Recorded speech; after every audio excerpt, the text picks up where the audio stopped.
της Δημοκρατίας, κύριοι πρώην Πρωθυπουργοί, κύριοι συνάδελφοι, κυρίες και κύριοι, είναι μεγάλη και τιμή και χαρά να βρίσκομαι σήμερα μαζί σας σε αυτή την πρώτη εκδήλωση για τα 40 χρόνια από την ίδρυση της Πανελλαδικής Οργάνωσης Γυναικών Παναθηναϊκή. Η δράση και η προσφορά της όλες αυτές τις δεκαετίες είναι πραγματικά σημαντική και αξιέπαινη. Εύχομαι να συνεχίσει το έργο της στα χρόνια που έρχονται. Θέλω ακόμα να ευχαριστήσω από καρδιάς το Διοικητικό Συμβούλιο και την Πρόεδρο της Οργάνωσης, τη Μαρία Διανήρη, για την πρόσκληση που μου απίφθινε και την ευκαιρία που μου προσφέρει να μοιραστώ μαζί σας τις σκέψεις μου. Κυρίες και κύριοι, διανύουμε μέρες που μας γυρίζουν πίσω σε ένα σκοτεινό παρελθόν. Ένα παρελθόν που ήταν κοινή πεποίθηση πως είχαμε αφήσει πίσω μας. Ένα παρελθόν που η δική μας γενιά δεν έζησε και που ελπίζαμε ότι δεν θα ζήσουν τα παιδιά μας. Προφανώς και δεν ήταν ένας κόσμος αγγελικά πλασμένος. Οξύες διαφορές, γεωπολιτικοί ανταγωνισμοί, σφαίρες επιρροής ήταν γνώριμα φαινόμενα. Ακόμα και συγκρούσεις. Η ανώφελη και αδιέξοδη πόλεμη στο Αφγανιστάν και στο Ιράκ, η δίθεν Αραβική Άνοιξη και λίγο νωρίτερα οι εμφύλιοι πόλεμοι στην πρώην Ιουγκοσλαβία το αποδεικνύουν. Όμως πόλεμος ευρείας κλίμακας σε ευρωπαϊκό έδαφος, δίπλα στην καρδιά της Ευρώπης, θα έπρεπε να είναι αδιανόητος τον 21ο αιώνα. Ειδικά στην Ευρώπη, που έχει μακρά και πολύ οδυνηρή εμπειρία πολέμων. Και όμως το αδιανόητο συμβαίνει. Η εισβολή της Ρωσίας στην Ουκρανία είναι πράξη παράνομη, απαράδεκτη και καταδικαστέα. Όχι μόνο διότι προσβάλλει βάναυσα κάθε κανόνα διεθνούς δικαίου, αλλά και διότι καμία επιχειρηματολογία, βάσιμη ή όχι, δεν δικαιολογεί την προσφυγή στη βία, τις καταστροφές, την αιματοχυσία, ιδίως μάλιστα σε βάρος αμάχων και αθώων. Πέρα όμως από την απερίφραστη καταδίκη της εισβολής και την ηθικά και ανθρωπιστικά επιβεβλημένη συμπαράσταση στον δοκιμαζόμενο ουκρανικό λαό, είναι ανάγκη να συνειδητοποιήσουμε τις συνέπειες και τους κινδύνους που εγκυμονεί ο πόλεμος και προπαντός η παράτασή του.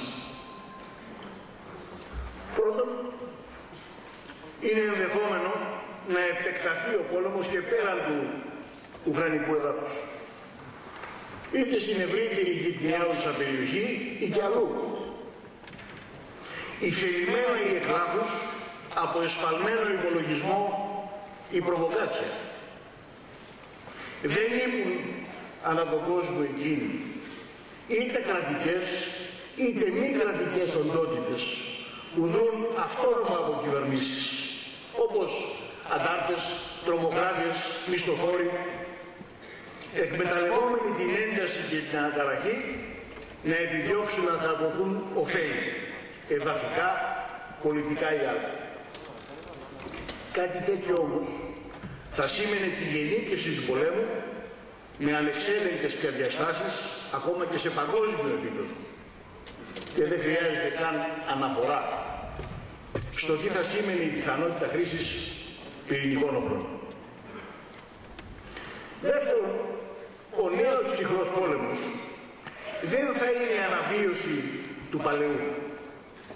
Θα είναι πολύ χειρότερος και πολύ πιο απρόβλεπτος. Από τη μία, γιατί στον προηγούμενο ψυχρό πόλεμο υπήρχε μια ξεκάθαρη διαχωριστική γραμμή με την σιωπηρή έστω παραδοχή ότι καμιά πλευρά δεν θα παραβίαζε τα εσκαμμένα της άλλης. Και από την άλλη, διότι ο διπολικός κόσμος που προέκυψε μετά το Δεύτερο Παγκόσμιο Πόλεμο, παρά τις τριβές και τις κορυφώσεις του, ενείχε το στοιχείο της σταθερότητας, που ελείπει παντελώς από το σημερινό πολυπαραγοντικό κόσμο. Με άλλα λόγια, οι εντάσεις και οι συγκρούσεις σήμερα θα εξελίσσονται σε ένα πολύ πιο αβέβαιο και ασταθές περιβάλλον. Τρίτον, μια παρατεταμένη σύγκρουση ενέχει το ρίσκο η αντιπαράθεση Δύσης-Ρωσίας να πάρει παγκόσμιες διαστάσεις, εξελισσόμενη σε αντιπαράθεση μεταξύ Δύσης και ενός ευρέως αντιδυτικού μετώπου. Χώρες δηλαδή που για τους δικούς τους λόγους θεωρούν ότι το μεταψυχροπολεμικό διεθνές σύστημα, πολιτικό, οικονομικό, νομισματικό, διαμορφώθηκε σύμφωνα με τις προτεραιότητες της Δύσης και εν πολλοίς ελέγχεται από αυτήν, σε βάρος των δικών τους συμφερόντων, να επιλέξουν τη σύμπηξη ενός μετώπου που αμφισβητεί, αντιστρατεύεται ή και υπονομεύει τη λειτουργία του συστήματος αυτού. Μια τέτοια σύγκριση μεταξύ Ρωσίας, Κίνας, Ινδίας, αλλά και άλλων μεσαίων ή ανερχόμενων στο διεθνές στερέωμα παραγόντων, θα συνιστούσε τεράστια πρόκληση για τη Δύση και θα προμείνει τεκτονικές αλλαγές στους σήμερα ισχύοντες κανόνες του παιχνιδιού, με απροσδιόριστες τις συνέπειες και την τελική έκβαση μιας τέτοιας αντιπαράθεσης. Τέταρτον, η παράταση του πολέμου καθιστά σχεδόν αδύνατη την αποτελεσματική αντιμετώπιση προβλημάτων που χρήζουν επίγουσας συνεννόησης και συνεργασίας. Πρωτίστως της κλιματικής αλλαγής. Οι ειδικοί έχουν σημάνει συναγερμό. Τα σημάδια είναι εδώ και επιδεινώνονται. Έχει χαθεί πολύς και πολύτιμος χρόνος. Ένα ούτως ή αλλιώς δύσκολο αλλά υπεραναγκαίο στίχημα για την ανθρωπότητα κινδυνεύει να χαθεί οριστικά με ανυπολόγιστες συνέπειες, αφού η επιβεβλημένη συμφωνία και τήρηση των συμφωνηθέντων προϋποθέτει κυρίως την ουσιαστική συμβολή των μεγάλων πρωταγωνιστών, που είναι όμως και οι βασικοί υπεύθυνοι για τη ρύπανση του πλανήτη. Τέλος, οι επιπτώσεις στον οικονομικό τομέα είναι ζωφερές και οι προβλέψεις σε περίπτωση μακράς διάρκειας του πολέμου χειρότερες. Παρέμβει η λεπτομερής τους απαρίθμηση. Το σοκ όμως στον ενεργειακό τομέα, στην εφοδιαστική αλυσίδα, στις τιμές, στην παραγωγή και το εμπόριο προμηνύουν δύσκολες μέρες. Στη χειρότερη εκδοχή επισιτιστική κρίση σε περιοχές του πλανήτη, πολιτική αστάθεια και αυξημένες μεταναστευτικές ροές. Και πάντως για την Ευρώπη, στασιμότητα, πληθωρισμό, πιθανώς ανεπάρκεια αγαθών, συνεπώς και διωγγούμενη δυσαρέσκεια και αντίδραση. Στο ενεργειακό αρκεί η υπόμνηση ότι η προσπάθεια απεξάρτησης από τους υδρογονάνθρακες της Ρωσίας θα είναι μακροπρόθεσμη και πολύ πιο ακριβή, με ό,τι αυτό μπορεί να σημαίνει για τις κοινωνίες που πλήττονται, προφανώς κυρίως τις ευρωπαϊκές. Και στο επισυντιστικό, τι μπορεί να συμβεί σε μια χώρα, όπως για παράδειγμα η Αίγυπτος, που εισάγει το 90% περίπου του ΣΥΤΟΥ που χρειάζεται από την Ουκρανία. Και κατά συνέπεια, τι θα σημαίνει αυτό σε κοινωνικο-οικονομικό και πολιτικό επίπεδο. Και κατ' επέκταση, τι μπορεί να σημαίνει αυτό για το μεταναστευτικό, αλλά και τις ευρύτερες γεωπολιτικές επιπτώσεις για τη χώρα μας. Η προοπτική αυτή, δηλαδή, μιας ογκούμενης οικονομικής κρίσης με απτή αντανάκλαση στην κοινωνική ηρεμία και την ποιότητα της δημοκρατίας, ευρύτερα, αλλά και στην Ευρώπη, μπορεί να εξελιχθεί στο δυσμενέστερο αν ληφθούν υπόψη δύο πρόσθετες παράμετροι. Αφενός, η ήδη ορατή διεύρυνση των κοινωνικών ανισοτήτων σε όλο τον πλανήτη. Ο Τζόελ Κότκιν, διάσημος οικονομολόγος και κοινωνιολόγος, σε άρθρο του στο συντηρητικό περιοδικό Spectator, τόνιζε στις 7 Ιανουαρίου του 2022. Η νέα απολυταρχία αναδύεται από μια αδυσόπιτη συγκέντρωση πλούτου που έχει δημιουργήσει μια νέα πάμπλουτη ελίτ. Η οικονομική κληρονομιά της τελευταίας δεκαετίας είναι η υπερβολική εταιρική ενοποίηση, μια μαζική μεταφορά πλούτου στο ανώτερο 1% από τη μεσαία τάξη. Είναι αλήθεια ότι η κατανομή του πλούτου περιερίζεται διαρκώς σε λιγότερα χέρια και εξωθούνται στο περιθώριο όλο ένα και περισσότερες κοινωνικές ομάδες που ανήκουν στα αστικά μικροαστικά στρώματα. Η υγιής όμως δημοκρατία χωρίς κοινωνική συνοχή δεν είναι εφικτή. Προοπτική ηρεμίας και ομαλότητας με αποκλεισμούς και στέρηση της ελπίδας από τους πολλούς για ένα καλύτερο αύριο είναι όνειρο θερινής νυχτός. Αφετέρου, τα όσα διαδραματίζονται στον χώρο της ενημέρωσης. Δεν ήταν ασύνηθες σε καιρό πολέμου η πληροφόρηση σε ένα βαθμό να είναι ελεγχόμενη. Το φαινόμενο όμως απροσχημάτης της προπαγάνδας και διασποράς fake news είναι ανησυχητικό. Αν σε αυτό προσθεθούν τα ήδη εξαπλούμενα φαινόμενα του ανεξέλεγκτου λαϊκισμού στα μέσα κοινωνικής δικτύωσης, ο αφαίρετος αποκλεισμός της αντίθετης άποψης, η υπερσυσσόρευση ισχύως στην ενημέρωση σε λίγα ιδιωτικά χέρια, η κατάσταση επιδεινώνεται κατά πολύ. Μπορεί όλα αυτά να μην επηρεάζουν άμεσα την έκβαση του πολέμου. Πρέπει όμως να προβληματίζουν σοβαρά για το είδος και την ποιότητα της δημόσιας ζωής που εκολάπτεται στο όχι τόσο μακρινό μέλλον. Εφόσον λοιπόν, κυρίες και κύριοι, ο πόλεμος είναι τόσο καταστροφικός και η παράτασή του εγκυμονεί πολλαπλάσιους κινδύνους, επήγε τερματισμός του. Άλλωστε και όλοι οι εμπλεκόμενοι μόνο να χάσουν έχουν από τη συνέχιση του. Πρωτίστως το θύμα, η Ουκρανία, με τεράστιες απώλειες σε ανθρώπινες ζωές και υλικές καταστροφές.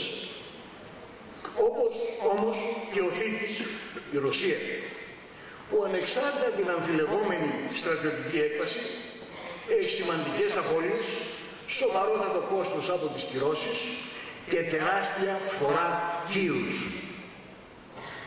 Αλλά και η Ευρώπη, που ήδη βιώνει τις αρνητικές συνέπειες της σύγκρουσης και θα πληρώσει βαρύτατο τίμημα από τη διαιώνισή της. Οι Ηνωμένες Πολιτείες από την πλευρά τους πράγματι είχαν αποφασιστική συμβολή και στην ενιαία στάση της Δύσης, στην κρίση αυτή και στην ουσιαστική στήριξη της Ουκρανίας. Δεν είναι όμως ξεκάθαρο αν ισχύουν, αν έχουν εξίσου ισχυρά κίνητρα για την ταχεία περάτωση του πολέμου. Αφού εκ των πραγμάτων δεν υφίστανται τις οδυνηρές του συνέπειες. Σε κάθε περίπτωση επουδενή στον ίδιο βαθμό. Κυρίες και κύριοι, είναι η Ευρώπη που πρέπει να αναλάβει τον πρωταγωνιστικό ρόλο στην κατάπαυση του πυρός, τη λήξη του πολέμου και την επιστροφή στο τραπέζι των διαπραγματεύσεων. Έργο δύσκολο, με πολλές παγίδες και αντινομίες, αλλά αναπόφευκτο. Η Ευρώπη με τις γνωστές της αδυναμίες, την ανολοκλήρωτη ολοκλήρωσή της, τον αυτοπεριορισμό της σε ρόλο παθητικού θεατή στις παγκόσμιες εξελίξεις, καλείται να υπερβεί αυτόν και να βρει τη δύναμη να πρωταγωνιστήσει. Να αναλάβει πρωτοβουλίες σε όλα τα επίπεδα, στην αναζήτηση διπλωματικής διεξόδου, στη σταθεροποίηση της κατάστασης τουλάχιστον σε ευρωπαϊκό επίπεδο, στην εξασφάλιση εναλλακτικών πηγών ενέργειας, στην ανακούφιση του ουκρανικού λαού. Οι προκλήσεις όμως αυτές προϋποθέτουν ουσιαστικά βήματα προς την ευρωπαϊκή ενοποίηση, κοινή εξωτερική και αμυντική πολιτική, υπέρβαση των αδυναμιών που κληροδότησε η άκερη και βεβαιασμένη διεύρυνση του 2004. Προϋποθέτει κυρίως ισχυρή πολιτική βούληση. Σε τελική ανάλυση, αυτή την Ευρώπη που θέλουμε, αυτήν οραματιζόμαστε. Για μια τέτοια Ευρώπη μας ενέπνευσε και μας συνεπήρε ο Κωνσταντίνος Καραμανλής και οι άλλοι μεγάλοι ηγέτες της ευρωπαϊκής ιδέας.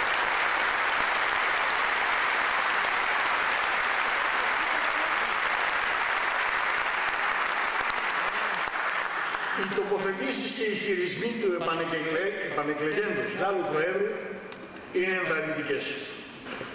Το ίδιο και του Ιταλού Πρωθυπουργού. Η απόφαση της Γερμανίας να επενδύσει σοβαρά στον αμυντικό τομέα επίσης, αρκεί βέβαια να το βλέπει μέσα στο ευρωπαϊκό πλαίσιο.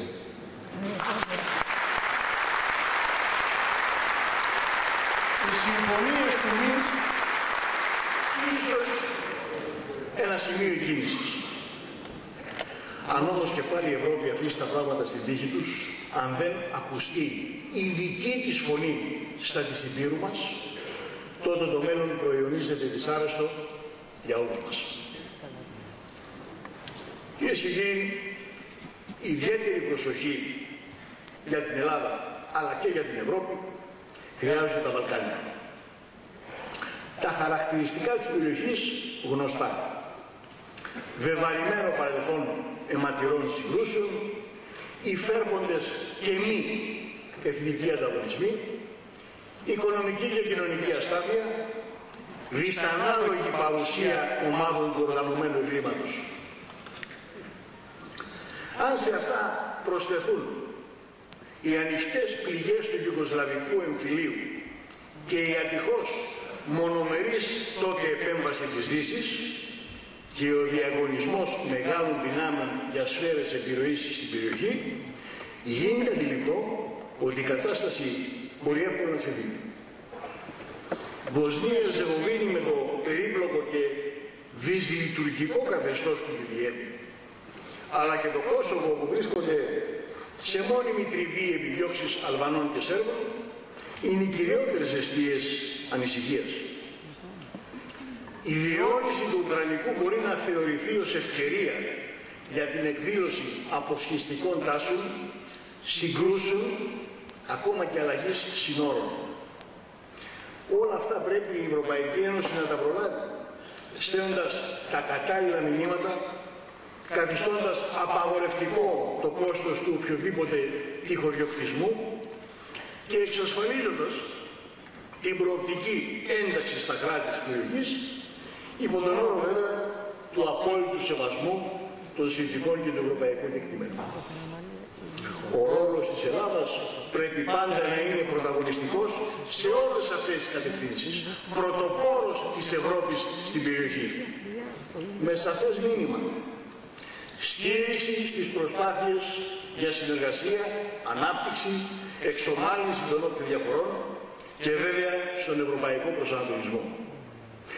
Κομμένα όμως με το μαχαίρι, οι αλυτρωτισμοί και οι βαλκανικής κοπής που το πονηδιές.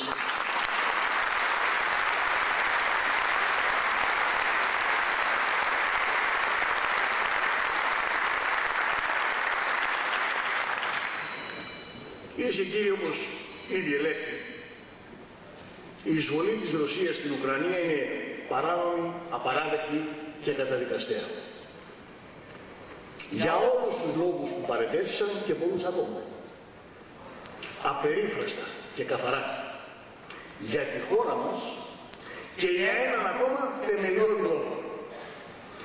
Διότι η Ελλάδα αντιτίθεται εξ ορισμού σε οποιαδήποτε εκδοχή αναθεωρητισμού και ανατροπής του status quo. Και για λόγους αρχής, αφού η ανοχή σε τέτοιες τάσεις θα οδηγούσε αργά ή γρήγορα την Ευρώπη στα δεινά που εβίωσε το πρώτο μισό του 20ου αιώνα. Πάνω απ' όλα όμως, επειδή η Ελλάδα γειτονιάζει με χώρα που και αναθεωρητικές επιδιώξεις έχει και με προσφυγή στη βία απειλή, αλλά και με παράνομη εισβολή και κατοχή σε βάρος της Κύπρου βαρύνεται.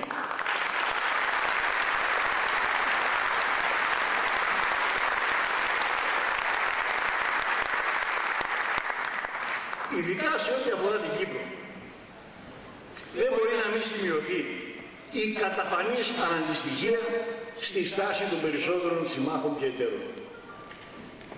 Ενώ δηλαδή και ορθώς καταδικάζεται η ρωσική εισβολή στην Ουκρανία, επιβάλλονται κυρώσεις και ενισχύεται παντιοτρόπως ο αμυνόμενος, το επί μισό σχεδόν αιώνα συνεχιζόμενο δράμα της Κύπρου αποσιωπάται απολύτως. Ακόμα χειρότερα, καταβάλλονται διαχρονικά προσπάθειες να γίνουν αποδεκτές λύσεις που θέτουν σε ίση μοίρα θήτη και θύμα, αναιρούν ακόμα για την υφιστάμενη κρατική οντότητα της Κύπρου, αποδέχονται αδιαμαρτύρητα τα τελεσμένα της παράνομης κατοχής και επίκησης και θα έθεταν σε τροχιά δορυφοροποίηση στην Κύπρο προς την Τουρκία και μάλιστα σε πλήρη αντιστοιχεία με το ευρωπαϊκό κεκτημένο. Είναι χαρακτηριστικά επ' αυτού τα εκ των υστέρων σχόλια του Λόρδου Ντέιβιτ Χάνι, βετεράνου Βρετανού διπλωμάτη και εν πολλής παρασκηνιακού εμπνευστή του σχεδίου Ανάν, όπως δημοσιεύτηκαν στη Cyprus Mail στις 14 Σεπτεμβρίου του 2014, όταν περιέγραφε την τελική μορφή του σχεδίου ως ασύνετα γενναιόδορη για τους Τούρκους. Αυτή η κατάφορα υποκριτική αναντιστοιχία εκθέτει σοβαρά όσους ομοίων ότι μάχονται υπέρ αρχών και αξιών και γύρει την υποψία ότι η επιλεκτικότητα στις ευαισθησίες υπαγορεύεται όχι από αρχές, αλλά από γεωπολιτικές επιδιώξεις. Εκ των πραγμάτων, έτσι αποδυναμώνεται η πολιτική, δικαιική και ηθική υπεροχή του αφρογήματος της Δύσης. Κυρίες και κύριοι, αντίθετα με την Ελλάδα, η Τουρκία είναι χώρα αναθεωρητική. Επιδιώκει δηλαδή να μεταβάλει την υφιστάμενη κατάσταση όπως προβλέπεται από το διεθνές δίκαιο και τις διεθνείς συμφωνίες προς όφελός της. Απόδειξη αυτού είναι η άμεση στρατιωτική της εμπλοκή στο Ιράκ, στη Συρία, στον Κάφκασο, στη Λιβύη. Η ενεργή ανάμειξή της στα εσωτερικά των βαλκανικών χωρών με μουσουλμανικούς πληθυσμούς με στόχο τη διεύρυνση της επιρροής της. Η αμφισβήτηση της συνθήκης της Λοζάνης, της συνθήκης των Παρισίων περί εκχώρησης των Δωδεκανήσεων στην Ελλάδα του 1947, η μη αποδοχή της σύμβασης του Μοντέγκο Μπέι για το δίκαιο της θάλασσας και η επιλεκτική μόνο επίκλησή του. Και βέβαια η ρητορική της και η διαρκής και πολυεπίπεδη κλιμάκωση των προκλήσεων έναντι της Ελλάδας. Είναι κομβική σημασία να αντιληφθούμε με τρόπο σφαιρικό και ολοκληρωμένο τη στόχευση και τη στρατηγική της Τουρκίας. Με απλά λόγια να τη διαβάσουμε σωστά. Είναι δραματικά διαφορετικό αν επρόκειτο για μια χώρα που όπως σε πολλές περιπτώσεις ανά τον κόσμο έχει κάποιες διαφωνίες με ένα γειτονικό κράτος που επιθυμεί να τις λύσει με τους παραδεκτούς τρόπους επίλυσης διαφορών ή αντίθετα επιδιώκει να ανατρέψει συνολικά το status quo με απότερο στόχο την ηγεμονία στην ευρύτερη περιοχή. Δυστυχώς σημαίνει το δεύτερο. Όλα δείχνουν ότι η Τουρκία θεωρεί ότι ιστορικά, γεωπολιτικά, με βάση το μέγεθος και τον πληθυσμό της, δικαιούται ηγετικού ρόλου στην Ανατολική Μεσόγειο και επέκεινα. Ο ρόλο που θα τον αναβιβάζει σε πρωταγωνιστή και κυρίαρχη δύναμη στην περιοχή, με συνακόλουθη τη σχετική υποβάθμιση της σημασίας και του ρόλου των υπολείπων και τη σταδιακή καθυπόταξή τους στις προτεραιότητες της ίδιας. Οι παραδοχές αυτές δεν επιτρέπουν αυταπάτες και ψευδαισθήσεις. Η άποψη ότι για την ένταση στις ελληνικές σχέσεις υπάρχει αμοιβαία ευθύνη, ότι η ελληνική στάση ρέπει στο μαξιμαλισμό, ότι πρέπει να επιδείξουμε μεγαλύτερη ευελιξία και συμβιβαστική διάθεση, ότι δεν μπορούμε να αρνούμαστε τη διεύρυνση της ατζέντας των προσεπίληση θεμάτων που κατά το δοκούν φορτώνει η ροέα η Τουρκία, είναι εσφαλμένη. Είναι εσφαλμένη διότι διαβάζει λάθος στην Τουρκία. Γιατί στηρίζεται σε λάθος δεδομένα και οδηγεί σε ψευδαισθήσεις. Κυρίως στην ψευδαίσθηση ότι αρκεί να δείξουμε κάποια υποχωρητικότητα και όλα θα διευθετηθούν προς όφελος όλων. Κυρίες και κύριοι, δεν αμφισβητώ την ειλικρίνεια προθέσεων και τον πατριωτισμό κανενός. Σέβομαι τις αντιλήψεις όλων. Θέλω όμως να υπογραμμίσω ότι η υιοθέτηση μιας τέτοιας συμπεριφοράς θα οδηγούσε σε σοβαρές, ίσως και μοιραίες βλάβες στα εθνικά συμφέροντα και θα αποθράσει ακόμα περισσότερο την άλλη πλευρά. Βεβαίως και η Ελλάδα πρέπει να εμένει στην εφαρμογή του διεθνούς δικαίου και το σεβασμό των διεθνών συνθηκών. Βεβαίως και πρέπει να κρατά ανοιχτούς τους διάβλους επικοινωνίας, όπως άλλωστε έπραξαν όλες οι ελληνικές κυβερνήσεις. Και βεβαίως είμαστε πρόθυμοι να προσφύγουμε στο Διεθνές Δικαστήριο για τη μόνη πραγματική διαφορά στο Αιγαίο και την Ανατολική Μεσόγειο, την οριοθέτηση δηλαδή της ΑΟΣ και της υφαλοκρηπίδας. Γιατί εξίσου βεβαίως είναι αδιανόητη διαπραγμάτευση ή παραπολή περί κρίσεων ζωνών, κυριαρχίας επινήσεων νησίδων ή βραχονησίδων, από στρατιωτικοποίηση νησών που απειλούνται και το αναφέρουν δικαιώματος, μονομερούς δικαιώματος της Ελλάδας με επεκτείνει τα χωρικά της Ελλάδας. Η στάση αυτή της σταθερής γραμμής υπεράσπισης και προβολής των εθνικών θέσεων χαρακτηρίζεται ενίοτε επικριτικά ως λογική της ακινησίας. Αν όμως η δίθεν κινητικότητα, δηλαδή η μετακίνηση από πάγιες εθνικές θέσεις, οδηγεί σε αντιλήψεις συμβιβασμού με τις μονομερείς και διαχρονικά αυξανόμενες τουρκικές αξιώσεις, το επιχείρημα είναι και έολο και επικίνδυνο. Κυρίες και κύριοι, με εκπτώσεις σε θέματα εθνικής κυριαρχίας δεν εξαγοράζεται η ειρήνη.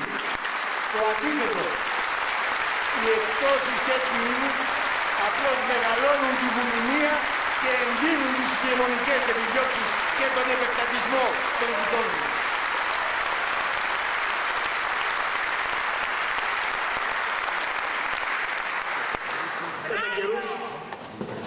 Έτσι και πρόσφατα εγείρεται συζήτηση περί συνεκμετάλλευσης. Σύμφωνα με το αφήγημα, ο από κοινού προσπορισμός ωφέλους από τα κοιτάσματα ορυκτού πλούτου στο Αιγαίο και την Ανατολική Μεσόγειο θα ήταν ισχυρό κίνητο να ξεπεραστούν οι διαφωνίες και να οδηγηθούμε σε μια επαμοιβαία ωφελία διευθύνση. Παραβλέπει όμως το αφήγημα αυτό δύο ουσιοδέστατους παράγοντες. Πρώτον, ότι η συνεκμετάλλευση δεν είναι νοητή εάν προηγουμένως δεν έχει επακριβώς οριοθετηθεί το τι ανήκει στην κάθε πλευρά σύμφωνα με το διεθνές δίκαιο.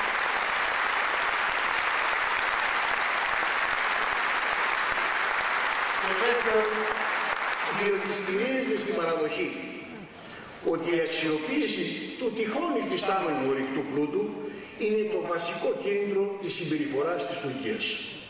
Ενώ αντιθέτως, η συνολική της συμπεριφορά, η ρητορική και η συνεχής κλιμάκωση των προκλήσεων, η αμφισβήτηση του διεθνούς δικαίου και των διεθνών συνθηκών, το ίδιο το ιδεολόγημα περί γαλάζιας πατρίδας, καταδεικνύει ότι η πραγματική της στόχευση είναι η ανατροπή προς όφελός της του status quo στην περιοχή και η επιβολή καθεστώτος ηγεμονίας της. Δεν είναι καινοφανείς οι σκέψεις αυτές και ο επί αυτών και εξαγόμενος εδώ και χρόνια διάλογος. Αποκτούν όμως ξεχωριστό ενδιαφέρον και επικαιρότητα στις μέρες μας υπό το φως του πολέμου στην Ουκρανία. Και τούτο διότι κάθε πλευρά αποσκοπεί να αξιοποιήσει τις νέες συνθήκες που διαμορφώνουν. Αφενός η Τουρκία επιδιώκει να αναβαθμίσει το γεωπολιτικό της εκτόπισμα, διατηρώντας διάβλους επικοινωνίας και με τους δύο εμπολέμους, προσφέροντας υπηρεσίες για μεσολαβητή και αξιοποιώντας τη γεωγραφική της θέση για να επηρεάσει προς όφελός της η στάση της Δύσης. Αφετέρου η Δύση, ενώπιον της ανάγκης σύμπηξης ενιαίου αντιρωσικού μετώπου, να υπερεκτιμήσει τη σπουδαιότητα του ρόλου της Τουρκίας, παραβλέποντας και υποτιμώντας τις κατά καιρούς αποκλίσεις της από τη δυτική γραμμή και τον αληθωρισμό της προς τη Ρωσία, αλλά και την αναθεωρητική της συμπεριφορά. Η ανάγκη δηλαδή διατήρησης της ηρεμίας και της ενότητας εντός της συμμαχίας, η διακαής επιθυμία να προσελκυστεί η Τουρκία στις συμμαχικές προτεραιότητες, να οδηγούσε σε διάθεση κατευνασμού και καλοπιάσματος της Τουρκίας και συνακόλουθα σε πιέσεις προς τους γείτονές της να υποκύψουν έστω και μερικώς σε αξιώσεις της. Δεν είναι βέβαια η πρώτη φορά που ανακύπτει ο προβληματισμός αυτός.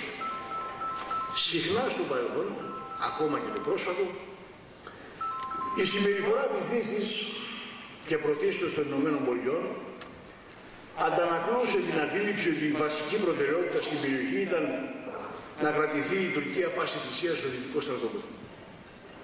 Συνέπεια της αντίληψης αυτής ήταν η υιοθέτηση πολιτικής ίσων αποστάσεων έναντι της Τουρκίας και της Ελλάδας, η αποφυγή απερίφραστης καταδίκης των κλιμακούμενων τουρκικών προκλήσεων, οι συστάσεις για διάλογο και αμοιβαίους συμβιβασμούς, παραβλέποντας ότι μένα αναζητά τον σεβασμό και την εφαρμογή του διεθνούς δικαίου, ενώ η Τουρκία προβάλλει διεκδικήσεις διαμετρικά σε αντίθεση με αυτό, απειλεί με πόλεμο και προσφεύγει στη διπλωματία των κανονιοφόρων.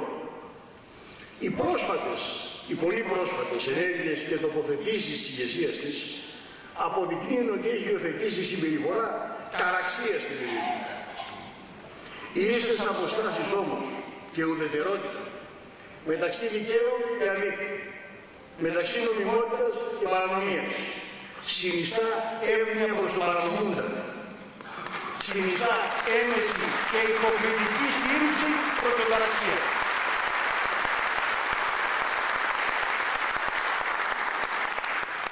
Οι διαπιστώσεις αυτές προφανώς και δεν αναιρούν την ορθότητα των επιλογών της Ελλάδας να ανήκει στη Δύση, να είναι μέλος του ΝΑΤΟ και της Ευρωπαϊκής Ένωσης.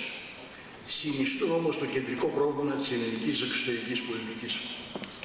Και το πρόβλημα αυτό αποκτά ιδιαίτερη επικαιρότητα και φόρτιση από τον πόλεμο της Ουκρανίας και την γεωγραφική κρίση που ο πόλεμος αυτός προκάλεσε και προκαλεί. Σημαίνουν ακόμα ότι η Ελλάδα θα πρέπει να συνεχίσει και να εντείνει τις προσπάθειές της για διεύρυνση των διπλωματικών της ερισμάτων, για ενίσχυση των αμυντικών της συνεργασιών, για διαρκή προβολή των επιχειρημάτων της ιδίως προς συμμάχους και εταίρους, όπως ήδη και σωστά πράττει, αναδεικνύοντας την ορθότητα των θέσεών της, αλλά και το επιβλαβές της επαμφωτερίζουσας στάσης. Και βέβαια για ισχυροποίηση της αμυντικής και αποτρεπτικής ικανότητας της χώρας και στήριξη ηθική και υλική των στελεχών των ενόπλων δυνάμεων.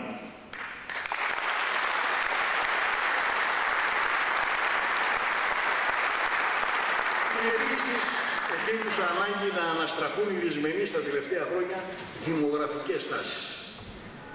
Σε μεσομακροπρόθεσμο ορίζοντα, το δημογραφικό, αν δεν ανασχεθεί, θα καταστεί με μαθηματική ακρίβεια το μείζον εθνικό πρόβλημα. Κυρίες και κύριοι,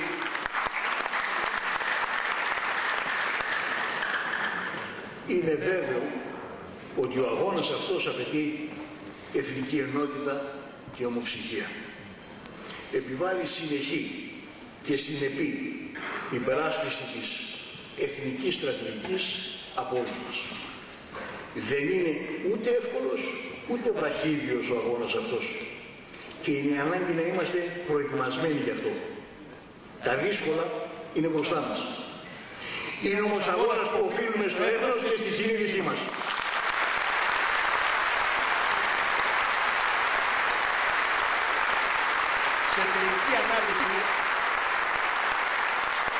Σε τελική ανάλυση, ασχέτως επιμέρους διαφορών απόψεων, όλες και όλοι την ίδια γαλανόλευκη φανέλα φοράμε.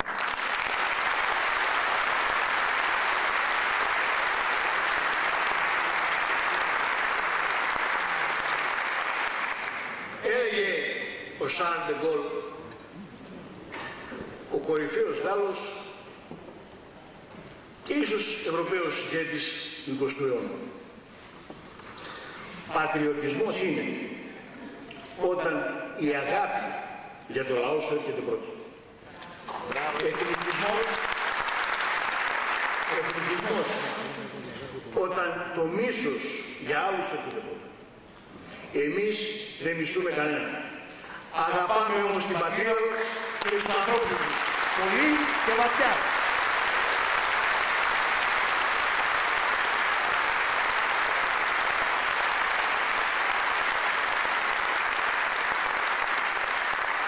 Και υπογράμμιζα ακόμα ο ντε Γκολ. Όλη μου τη ζωή είχα μια συγκεκριμένη ιδέα για τη Γαλλία. Λοιπόν και εμείς, στρατηγέ μου, κατά αναλογία, μια συγκεκριμένη ιδέα για την Ελλάδα.